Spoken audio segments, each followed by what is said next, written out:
Sundaravalli, and I can understand the fatigue, and I promise to be quick.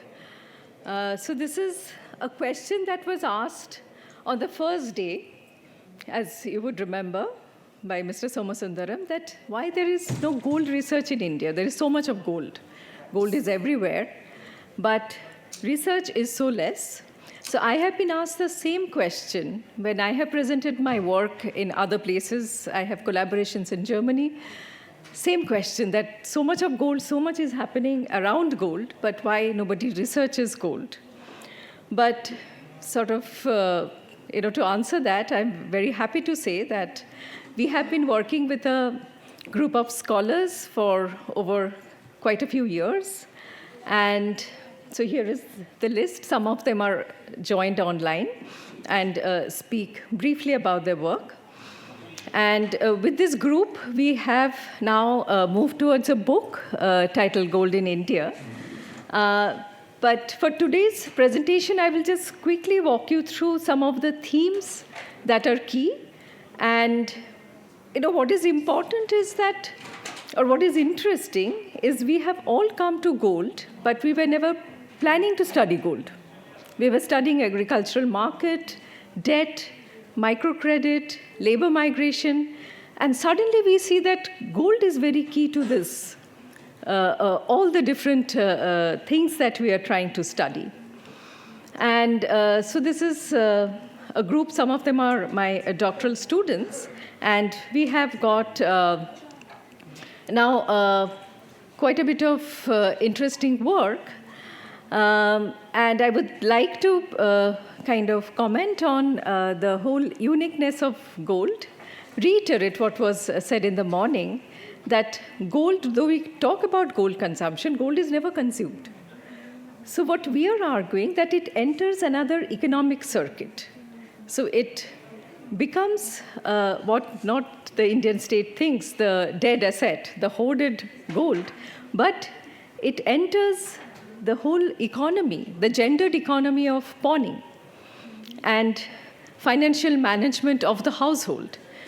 And so therefore the story continues. So we have with us in our team today, Mr. Basil Sheikh, who is a former central banker. He has spent many years with RBI. So he will talk about the monetary importance of gold. And we would like to draw attention that the Indian state and the Indian household, they have the same mindset. So they're saying that don't buy gold, but the state, the central bank is increasing its reserve. And why and how that is happening. So I will draw your attention to the regulation. From morning for last 2 days, we have been hearing a lot about regulation. But if the industry, if the traders, if the people who are associated with them are wary of the regulation, so this is one of the reasons that the past history of regulation has been very draconian, very drastic, and it has decimated the communities which have been associated with gold. So not many of you would know this. Does 9th of January 1963 ring a bell? So this was the day that Morarji Desai, the then finance minister, had introduced the 14-carat rule in India. You could not make jewelry more than 14 carat. And many goldsmiths had died by suicide on that day, consuming the acid that they have in their workshop. And even today in Kolkata, that day is commemorated as Kala Divas, or the Black Day. No goldsmith would work on that day. So you can understand the impact of regulations, which we talk at another level as policymakers, on the lives of the people. And in our work, we have tried to draw your attention to it. None of the goals that the government had imagined would be achieved were finally gained.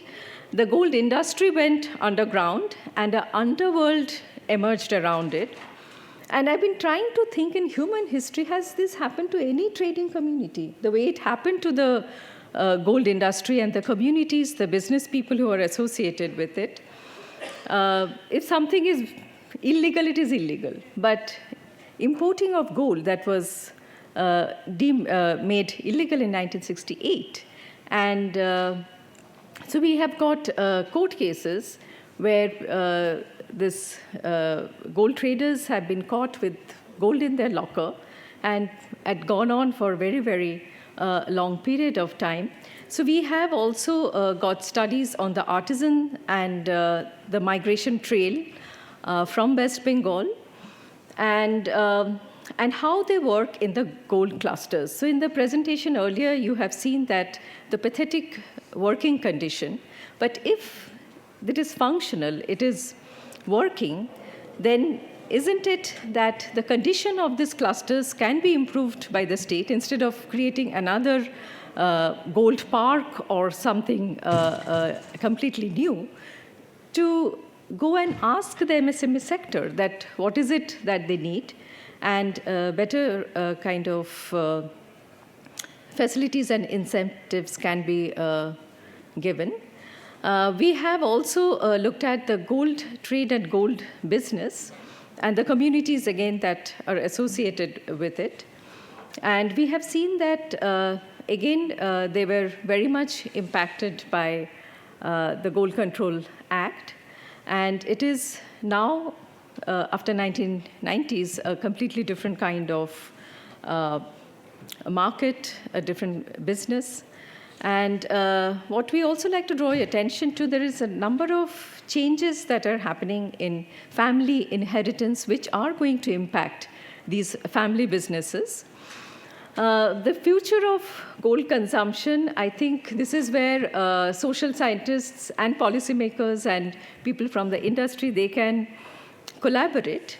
Because as we know that, so Morarji Desai had said that no young Indian should take gold when they're getting married. And we are the people that our wedding season impacts the global gold price every year. So what is happening is the marriages might not be as stable, but weddings are becoming more and more lavish. Gold is not coming down, the demand for gold. Dowry, as you know, it is a banned practice since 1961. But the demand for gold in dowry, again, going up. There is very interesting work. Some of it was brought in by Nitya yesterday, that how gold pawning creates another economy of the household. We have Professor Isabel Guerin online, so she will speak a little bit about that. And I think very important to keep in mind that it is a highly fragmented market. We have been hearing about the market for the last 2 days, but the rural gold and the demand for rural gold would be very different. As we know that 2/3 of India's gold is kept in the rural areas. What is happening in the diaspora is very important. So I was in Singapore, and there is an area called Little India. I was curious, what are they doing there? What are they selling there? So this is what I saw. The first person who welcomed me was a man completely bedecked in gold jewelry. And the whole place is lined with one after another gold shops. And they're only punctuated by gold pawning centers. So this is the diaspora. And diaspora has a lot of impact on our culture.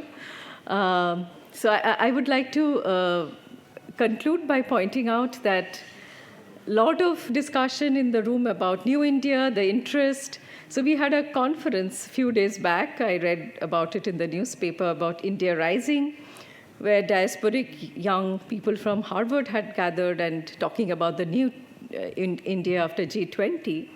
So why can't we talk about, instead of conspicuous consumption, conscious consumption? So we heard about socially and environmentally conscious branding of gold, responsible sourcing. So that can be another area where branding, advertisement, these things can be brought very much as part of the new gold sector, the new trend. As we talk about branding and advertisement, this is the last photo I would like to show you. This is the kulfi seller, and for him, gold is the advertisement. It's not gold needs any advertisement. He said that he wanted to buy gold, that's why he started his kulfi business. And now people come to see his gold and they buy the kulfi. So his gold possession is his advertisement. So gold is, of course, a very, very unique material, commodity, thing, something economic and affective. And with that, I thank you. So this is the kind of gamut of our work. I would like to ask Mr. Basil Sheikh, who is a former central banker, to say a few words. I think he has a PPT. Very refreshing thought. Very refreshing thought. Thank you. And then it will be Isabel Guerin. She's there joining from Paris. And Dr. Peter Phipps, who will talk a little bit about responsible sourcing from Australia.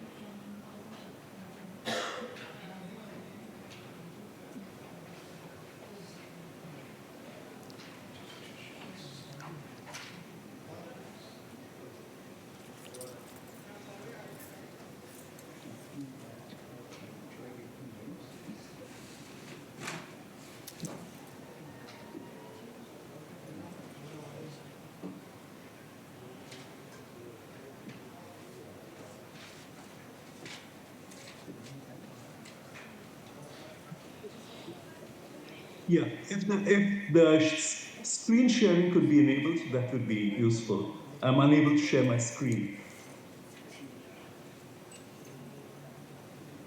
Hello.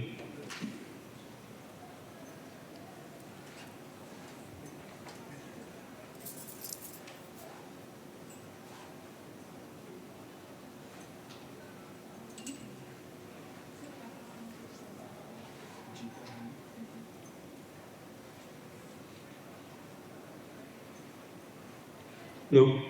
Good evening. Thank you, Anandita. Our focus today would be on the question whether there is any Indian evidence for an increased attraction of gold in the context.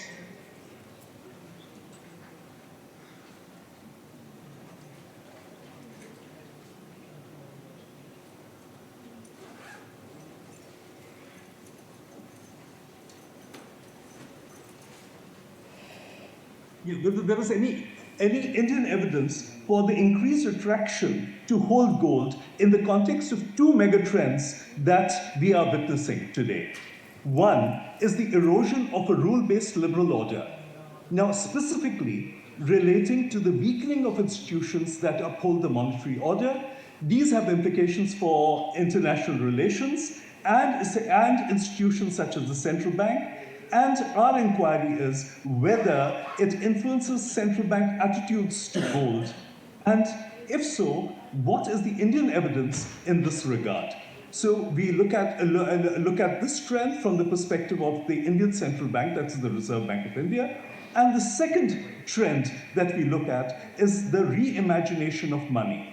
Now, specifically, the introduction of CBDCs, which, as a matter of fact, India has launched in December last year.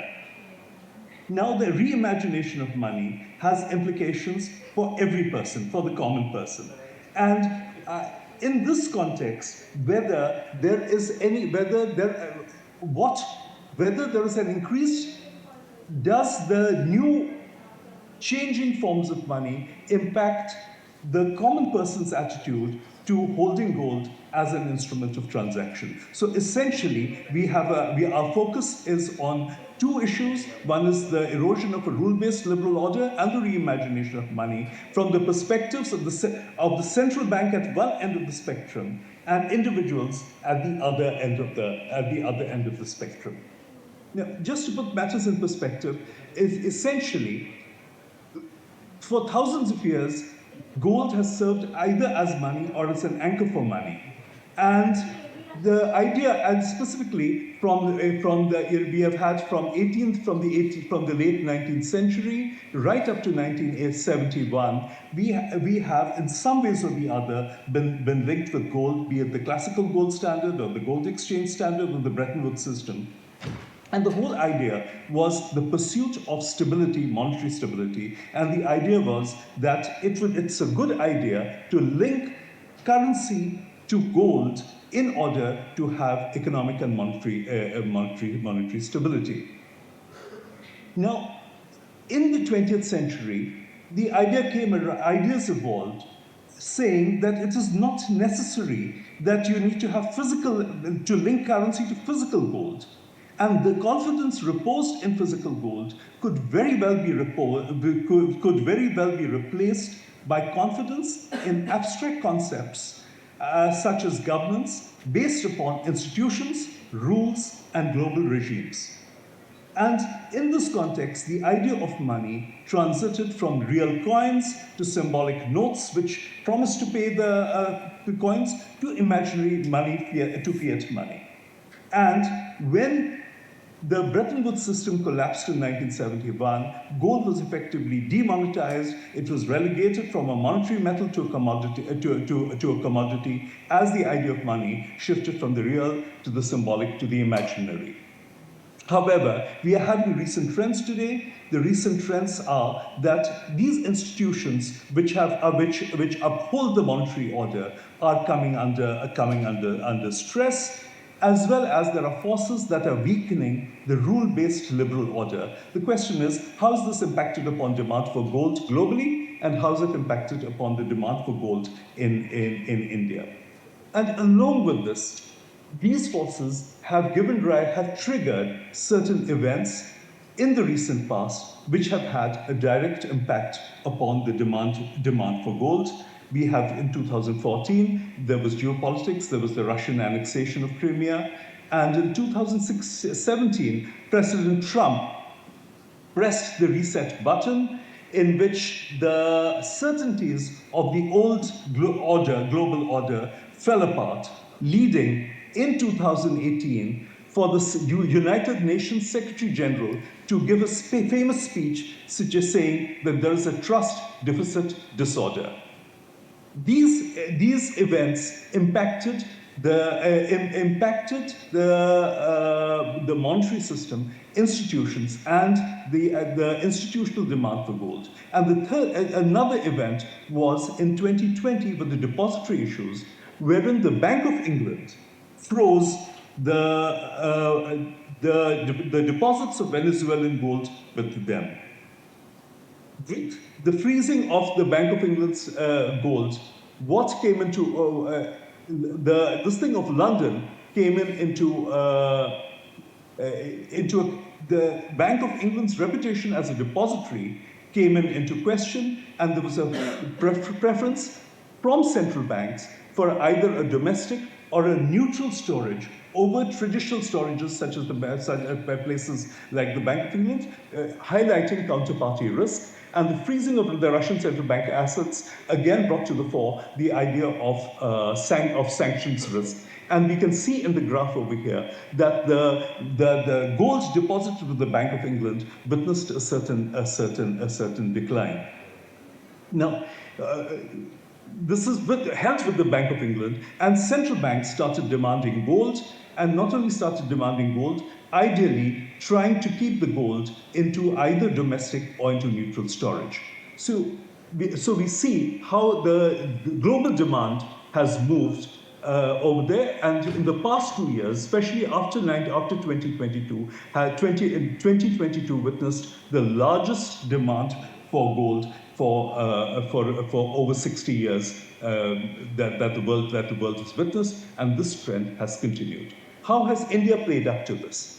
We can see over here, this is the holdings of the Reserve Bank of India. And after 2018, after the speech of the UN Secretary General about the trust deficit disorder, we have seen that the Reserve Bank of India has been steadily accumulating and increasing its gold holdings.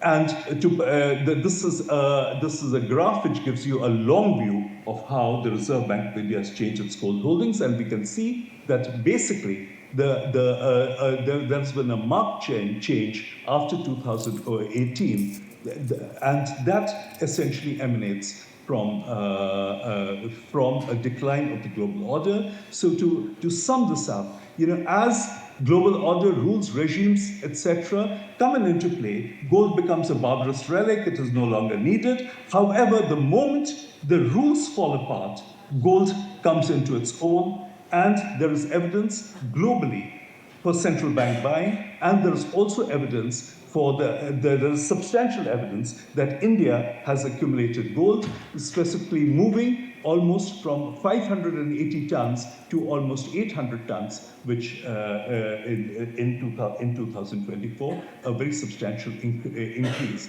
Now, how do these issues, how are these useful generally? That it is also useful that these trends help you in price predictions. They serve as lead indicators. The other force that the world has been witnessing is the reimagination of money. Now, today, money is essentially an abstract unit of account. It is a central bank liability. However, the idea of money as a central bank liability was being contested over the past 2 decades. In the past 2 decades, the contest came in from the cypherpunk movement, which essentially had a distrust for governments, had a distrust for banks, had a distrust for large corporates, and they came up with what were known as cryptocurrencies, which did not have any intrinsic value, but derived their value based on algorithmic scarcity, in some ways, metaphorically simulating gold. And they also use the metaphor of mining, the gold metaphor of mining, for the enhanced supplies coming in. Now, central banks have responded to these developments by issuing what are known as central bank digital currencies. And central bank digital currencies bring in some degree of concerns. The concerns are that of privacy and surveillance, and the concern is that of programmable money. So essentially what we have today is that the idea of money is being contested. It's being contested from the cryptosphere, as well as it is being contested from central Basil, banks. can you sum up, please? Basil, can you conclude?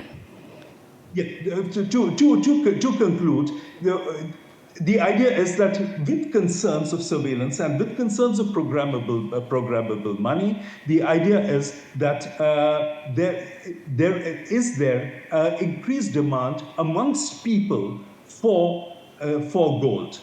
And now, when we look at the increased demand globally, we see that when China launched its CBDC in 2020, there has been a substantial increase in demand for gold globally.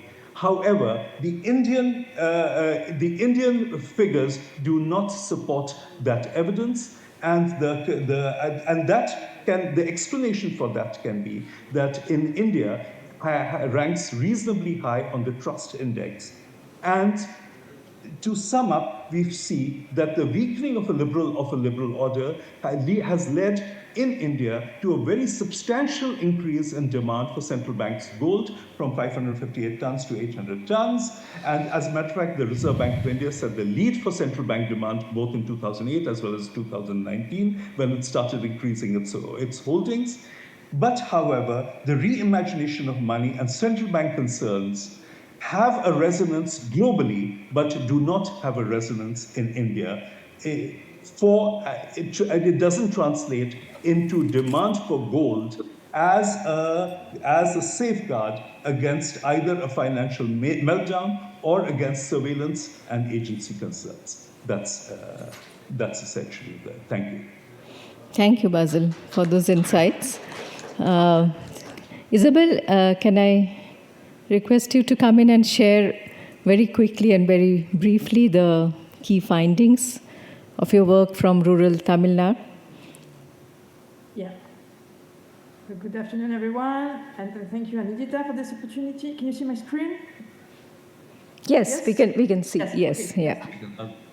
Okay, so I'm going to share with you quickly key findings from research that I've been doing over the last 20 years with few colleagues, Santosh Kumar, Venkata Subramanian, Elena Robul, in rural Tamil Nadu, and more specifically in 2 districts that you can see on the map. And the main point is very much what Anilita was saying earlier, the fact that, I mean, we were not expecting working on gold. Our main objective was we have the what we call observatory of rural dynamics and social inequalities, which the objective of this observatory is to collect data, quantitative data, qualitative data, to understand the transformation of agriculture and rural economies, to understand the transformation of landscape, to understand the transformation of labor markets, of credit markets, of consumption, and we ended looking at gold, because gold was a key factor of all those changes. Who owns gold? What kind of gold? Who buys gold? Where? How does gold circulate? When? Under which circumstances? And what are the consequences of all this? All those questions are in fact crucial to understand the processes of social mobility, enrichment, impoverishment, both in their material dimension, I mean wealth, but also in their subjective dimension, and the issues of status, respectability, and dignity. So now let me come to some of the main findings. 3 things. The first one is, I mean, it won't be a surprise to many of you, but the fact that gold is really acting as a major currency. It's a payment technology for daily transaction, thanks to pawnbroking. And I was earlier this morning, I was listening to someone who was saying that, yeah, people have plenty of gold, but gold is sitting idle. No, gold is not sitting idle. Gold is circulating intensively and very quickly. According to our survey, on average, 2/3 of gold is out in circulation, either with established pawnbrokers like Muthoot Finance. I don't have any pictures, but we have also huge numbers of small pawnbrokers here and there. Many of them are informal. Gold also circulates within neighbors. I need some cash. I don't have gold with me, so I ask my neighbor to lend me her own gold. And with this idea that compared to other borrowing sources, pawnbroking is one of the most convenient options. It is very simple, it is anonymous, it takes place mostly outside the village, so nobody will look at you. And it's relatively cheap. The second thing is that, Anidita was mentioning it earlier, gold is a unit of account for rituals and life cycle events. Very important gift for rituals and life cycle events, such as weddings or puberty ceremonies, are not counted in rupees, but in gold weight. You can see on the left side of the screen there is a wedding account book, and some of the gifts are received in rupees, and at the bottom you can see 1/4 sovereign. The simple act of giving gold expresses the social closeness between the giver and the receiver. And the other thing is that, it definitely acts as a store of value, and broadly understood as a way people protect themselves from everyday dangers. And here, it might not be the case for many of you, but if you look at the state level, and this is not new, I mean, since at least the colonial periods, there have been repeated attempts to encourage rural population to save, but mostly through banks. These kind of efforts have been extremely intense over the last 10 years, also under the so-called financial inclusion policies, and with massive efforts to encourage villages, including the poorest, to open bank accounts. These policies have been quite successful, in a sense, I mean, today in Tamil and almost every family has a bank account, including among the poorest, sometimes several accounts for one single family. Women have their own bank account. The thing is that when you look at how bank accounts are used, most of those bank accounts are mostly dormant in the sense that the cash is immediately withdrawn from the bank. So you can see on the left side of the screen plenty of women going to the bank and asking for to get the cash. And bank accounts are mostly used to channel social transfers. If you want to get your NREGA, if you want to get your pension, if you want to, you need a bank account, but people don't use bank accounts. And don't use bank account to save money because money should circulate. Thank you. Money becomes wealth. Right. Under what conditions should circulate. Sorry, it is about you. No. There has to be a debate. They use it for as soon as people get cash surplus, many of them will buy gold. And it makes more sense economically, socially, to save through gold. Another very common saving practices is ceremonial gift. I give a gift at your daughter's wedding, and you will give me a gift back at my own daughter's wedding or my son's wedding. Of course, this is a very specific form of saving because it's a saving which is used for a specific purpose, rituals, but still it's saving. No? And again, it might not be the case of the people who are in this room, but a number of policymakers, a number of economists tend to think that such savings are not optimal, are irrational, and that it would be better for people to save in the bank.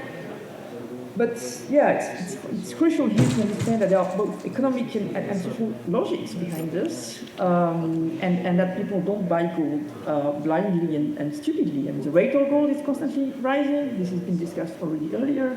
But also there is kind of social protection rationals.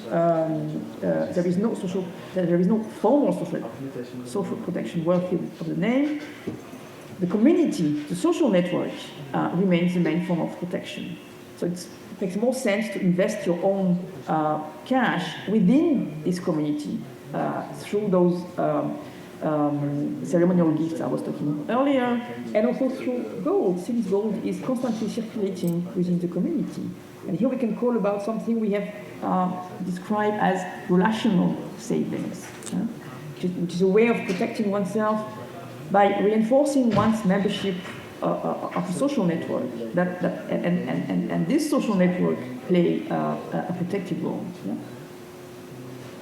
And then two other points. The second one is that inclusion and differentiation. Inclusion in the sense that access to gold has widely been democratized in recent decades in rural Tamil Nadu. If you take 50 years back or so, Dalits were mostly excluded from it for different reasons that I don't have the time to elaborate. And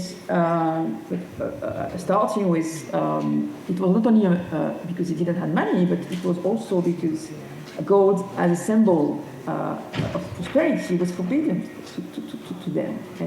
And this has completely changed. Now, even among the poorest, you will find a small piece of gold. And the gold landscape has radically changed both on the supply side and on the demand side. If you look at the supply side, if you take Kamruti, for instance, a small town in the region we have been looking at, in the early 2000s, there was something like a dozen jewel stores. Now we'll find more than 80 stores. And those stores are both selling gold, but also acting as pawnbrokers. At the same time, it's still a crucial factor for differentiation because you need gold, you don't have a choice. It's a matter of belonging to the community, both economically and socially. So for those who can afford not to sell it, you are making money, given the fact that the rate of gold is constantly rising. But for those who have to sell it regularly, you are constantly impoverishing yourself.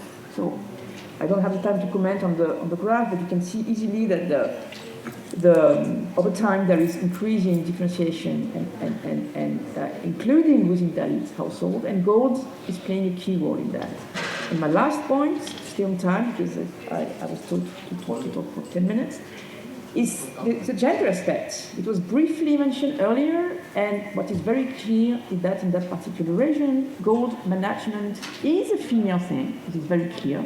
We have very clear figures about the transaction and the fact that more than 90% of the transaction are dealt by women. It was not the case 20 years ago, and this has a lot to do with the transformation of the gold use. While something like a couple of decades ago, gold was already used as a currency, was already pledged very frequently, but mostly for agricultural purposes.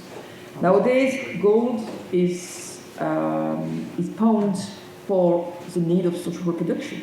When people lack food, when people have to pay medicine or the doctor, when people need to pay for education, when people need to repay old debts, then gold will be used and pawned. And it is for, given the fact that it is for social reproduction purposes, it is more degrading, more emasculating, and therefore left to women.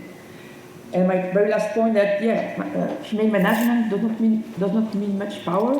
It's not because women are in charge of it that they get more power. It might give them small space of macro spaces of freedom within the household.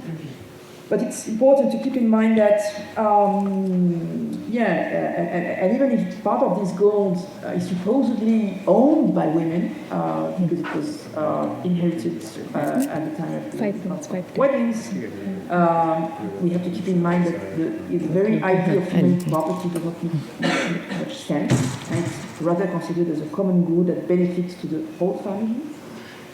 But the point here that any reflection about the future of gold should keep in mind this gender aspect. Well, Isabel, would you conclude? This was my last word. The fact that yes. Yeah, thank you so much. For the future of gold should keep in mind this gender aspect. Yeah. Thank you. Thank you so much for those insights. And many a times, women and gold have been said, but we need to take a step back and look at the larger questions and household economy. We kind of ran terribly short of time. That's a big problem in this kind of conferences. People have to go and catch their flights. I would request Peter to come in. He's a scholar from the City of Gold, for 5 minutes share some of your thoughts on responsible sourcing. That was a big key theme in the conference. So Peter, just pop by and share a few of your thoughts quickly. Thank you, Anindita. It's a pleasure to be able to participate briefly. I just briefly want to mention the question of social license to operate mining, which is a very current question in the Australian context, but not only the Australian context. And I understand this is something that the World Gold Council is increasingly concerned about under the aegis of sustainability, and that questions of relations, in particular with local communities and Indigenous communities, is now on the radar of that august institution, and as it needs to be for two major reasons. So social license as a concept in mining really came into operation in 1997 when it was coined. And a simple definition is it's regarding the tolerance, acceptance or approval, that is the legal approval, of mining operations. And one can break it down into two major types of risk. The first would be an operational risk, where the failure to obtain social license and maintain relations with local landholders and landowners actually leads to active violence. And probably the most potent example of this is the Freeport mine. I think it's the largest gold mine in the world, or right up there as one of the largest deposits, in West Papua in Indonesia. And there's been violence at that site going back at least to the beginning of this century and before. There's a number of problems there. It's a restive region of Indonesia. It's culturally, in many ways, and ethnically very different from the rest of Indonesia, and is not really seen as being the people there aren't seen as on an equal status generally with the rest of Indonesia. And so violence is an ongoing problem associated with a West Papuan nationalist movement that wants independence for West Papua.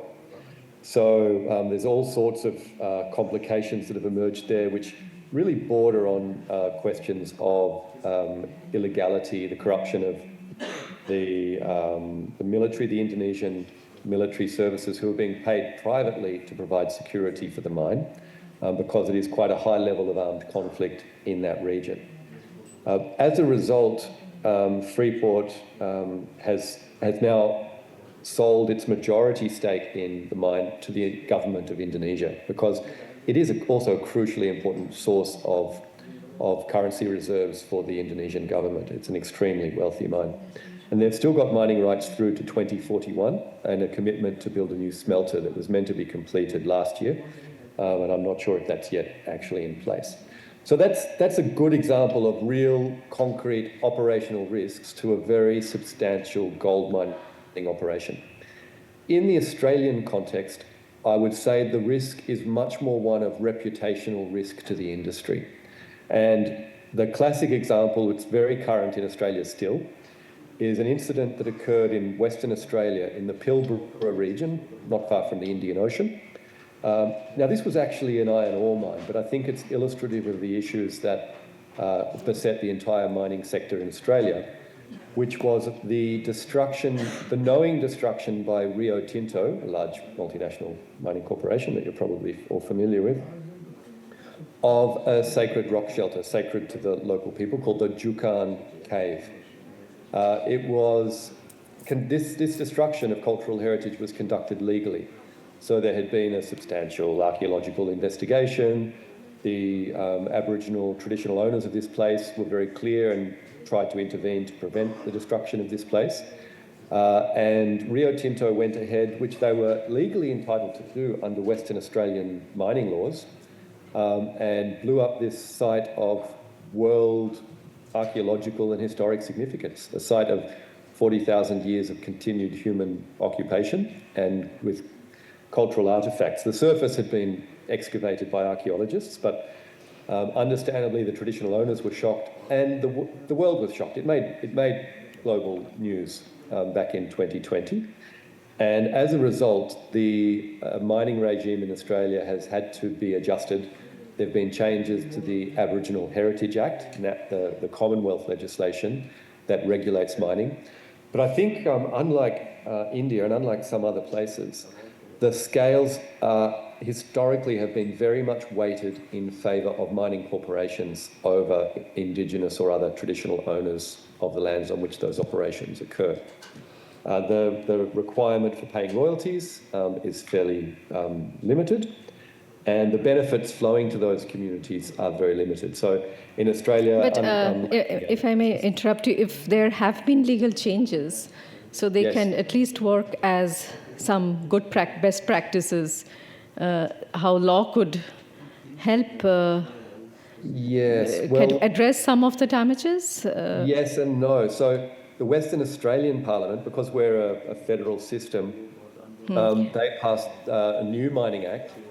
Right. Try to improve so, things. So we ran out of time very badly, Sorry, Peter. So maybe I'll suffice to say it's still very much in play and very much a current issue in Australia. Right.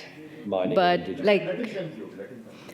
so your concluding thoughts and because, when you compare the source of gold, something coming from Africa with conflict region, then Australian gold is seen as something, which is so much better and should be aspired for. That is the clean gold. And in theory. But look, when these Western Australian traditional owners took the Australian government to the United Nations Committee Against Racism and Discrimination, it was reputational damage for the whole industry, and that risk continues. Yes, so I think other countries would feel happier with that.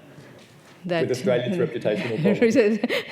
That reputation is jeopardized. Yeah. So Harish, would you like to say something? I think this is... Ramki, actually, these guys, in fact, we have also also been doing some research on mining. Right. And it will actually be, I think, very frankly, since we are having this, unfortunately, towards the end of this conference, and I have lesser audience here, but the kind of discussion which is happening is, in my opinion, is one of the most relevant ones, and it deserves to be discussed in much greater length, and in fact, this engagement also, and I would be very happy to have an engagement with Peter and discuss this, because we have an inclination to do a full-fledged research project on mining, and so these inputs which he's been, or his experiences which he's been sharing, I think they'll be very useful. Ramki, anything to add? No, as a regulator, our focus is actually going Peter, to can be... you switch on your video? Peter? Yeah. Thank you, Peter. Thank you. So as a regulator, what we aspire is actually to get deep into responsible sourcing, because at least what we are regulating as a market infrastructure institution currently, the India International Bullion Exchange, the focus has been on the bullion bars. Now, bullion bars at this point of time are either LBMA accredited refiners, or they are UAE Good Delivery, which is again under the Ministry of Economy. So going forward, if India has to aspire to have its own good delivery guidance, which may be similar to the global assessment norms, which is as per the OECD, then responsible sourcing plays a major role in it. And at this point of time, we only have the technical standards as far as the Bureau of Indian Standards is concerned. If we aspire to actually get into the responsible sourcing in a complete, that is in terms of complete supply chain integrity, then we have to get into it completely. So for example, Australia, in fact, Australia, I think we need to get the examples of Australia we need to see whether there's a peer-to-peer kind of a comparison between the mining resources in Africa and the South America, because I feel that there are issues, there might be issues in both these continents compared to Australia. So maybe it is probably because of the income gap levels. That could be one reason why there is more, probably the gold source in Australia could be more responsibly sourced in comparison to the income levels in Africa or South America. That could be one of the reasons. So maybe we'll have to get deep into it and assess, especially on the labor side also, because that's one criteria. We don't want to get into the wrong side as a regulator.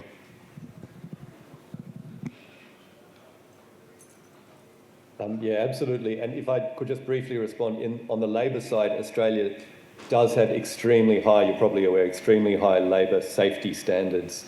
And it's partly because it's a highly unionised sector. And the unions are very strong, but very cooperative with the companies, because Australian miners are extremely well paid, very often better than a professor. So it's a very lucrative industry. And I've had friends leave the university sector to go and work driving mining trucks or working in a laboratory in mining towns and make a small fortune. Thank you so much, Peter, and thank you, Basil and Isabel. So we wanted to share with IGPC the kind of conversations we have been having, and hopefully the book will be out soon, and book will be the beginning of even more work. So we don't realize why gold is not more research. We got into it, and for me it has been 10 years, for Barbara maybe more than 20 years, that gold has fascinated us. And it's a great topic, and very thankful to IGPC. It's, I think, one of the only platform the real platform where all of us can come and discuss, meet with the industry and the policymakers. So thank you, Harish, for I'm sure we'll have many more opportunities, and not annually, but in fact at regular intervals. Thank you. Yeah, thank you. Thank you very much. Yeah.